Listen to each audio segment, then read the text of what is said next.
Em 19 de abril de 1775, as tropas inglesas tentaram destruir um depósito de armas controlado por colonos norte-americanos e enfrentaram uma grande resistência. Assim teve início a Batalha de Lexington, que resultou na Guerra pela Independência Americana. Em maio de 1775, os colonos que desejavam a independência realizaram o segundo Congresso da Filadélfia, no qual se nomeou George Washington comandante das tropas americanas. No dia 4 de julho de 1776, tornou-se pública a Declaração Oficial de Independência dos Estados Unidos, cujo principal redator foi o político Thomas Jefferson.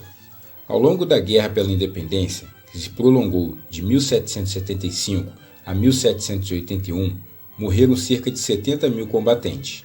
Na primeira etapa, as tropas americanas lutaram praticamente sozinhas contra as forças inglesas. Já na segunda fase, contaram com a ajuda financeira e militar da França, da Espanha e das Províncias Unidas, atual Holanda. A participação das tropas francesas, sobretudo, foi decisiva para garantir a vitória das tropas coloniais. No dia 19 de abril de 1781, o último exército inglês foi derrotado em Yorktown. A guerra terminara, mas somente em 1783 o governo inglês reconheceu oficialmente a independência de suas 13 colônias americanas. Em 17 de setembro de 1787, foi proclamada a Constituição dos Estados Unidos, o primeiro texto constitucional escrito, texto que regula as instituições do país até hoje.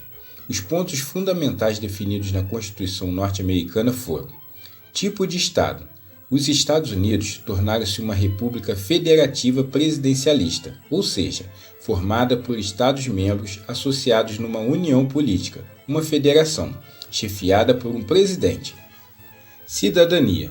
Foi assegurado o exercício de direitos políticos e civis, como a liberdade de expressão, de imprensa, de crença religiosa e de reunião, a inviolabilidade do domicílio e o direito a julgamento, no qual ninguém poderia ser preso e condenado sem o devido processo judicial, entre outros.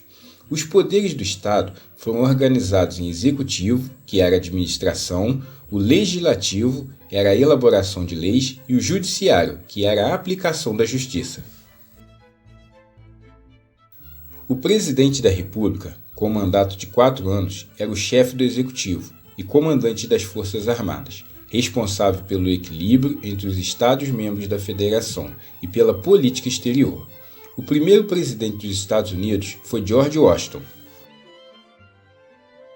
Exercido pelo Congresso, que se dividia em Câmara dos Representantes e Senado, ambos compostos de parlamentares eleitos pelo voto popular, com mandatos de 2 e 6 anos.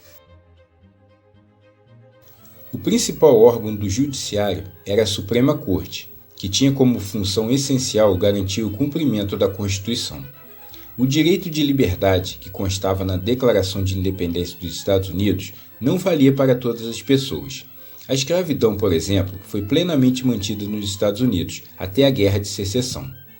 Os líderes da independência dos Estados Unidos não se preocuparam com mais de 500 mil de negros que viviam em regime de trabalho escravo.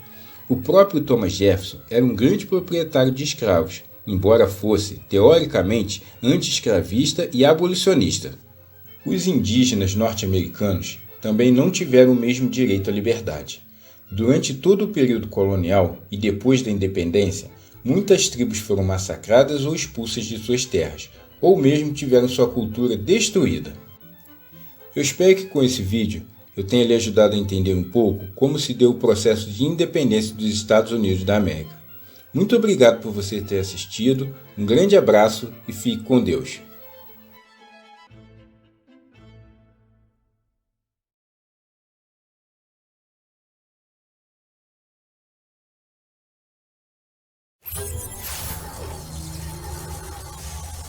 What?